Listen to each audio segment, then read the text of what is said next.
Welcome, ladies and gentlemen. Today we're going to check out the new growing swarm skill for the Warden. I'm Alcast from alcasthq.com. Make sure to subscribe and ring the bell. So what changed? Growing swarm costs 2171 stamina now. Unleash a swarm of fetcherflies to relentlessly attack an enemy, dealing 15,000 physical damage over 10 seconds. The fetcherflies rip through the original enemy's flesh, afflicting them with minor vulnerability for the duration, increasing their damage taken by 8%. Enemies near the carrier take 1700 physical damage every 2 seconds. So when we look at this, there is so it's a single target, but it can also spread to AoE and it deflects minor vulnerability. When we compare this to other single target dots like dual wield, rending slashes, this here gives like 12 to 13k damage. And when I look at consuming trap, it's like 14.5, so it's pretty similar. A little bit better when you look at it, but we will see in a second. So this here costs stamina, obviously, so it drains more than, for example, consuming trap. So how does it look like? When we hit several enemies, you see the circle here that kind of indicates whether you're still in it and can get hit or not. So it's pretty powerful, especially because it's a sticky dot. So no matter like where the enemy runs, it will always be on him and move around, which is pretty cool. Now, the next thing, the big boy thing basically, is the minor vulnerability.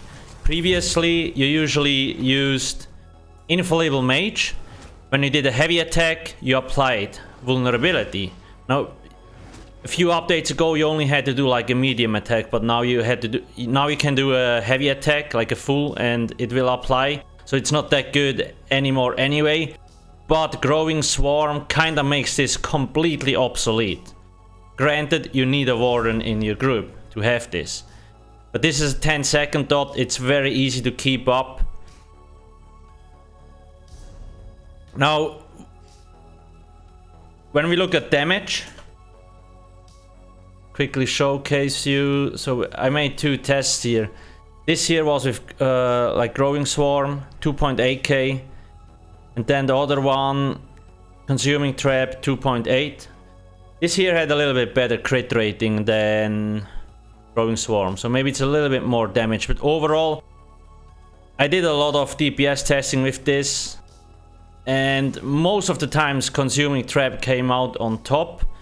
Not because it has more damage or so on, but the sustain is just so much better with consuming trap. Because this here costs 2700 magicka, whereas this costs 2200 stamina. So sustain was just so much better. So here we have like a 1.7 drain, here we have a 1.54. Doesn't sound like a big difference, but it actually makes quite the difference, especially in longer fights. So what can you do?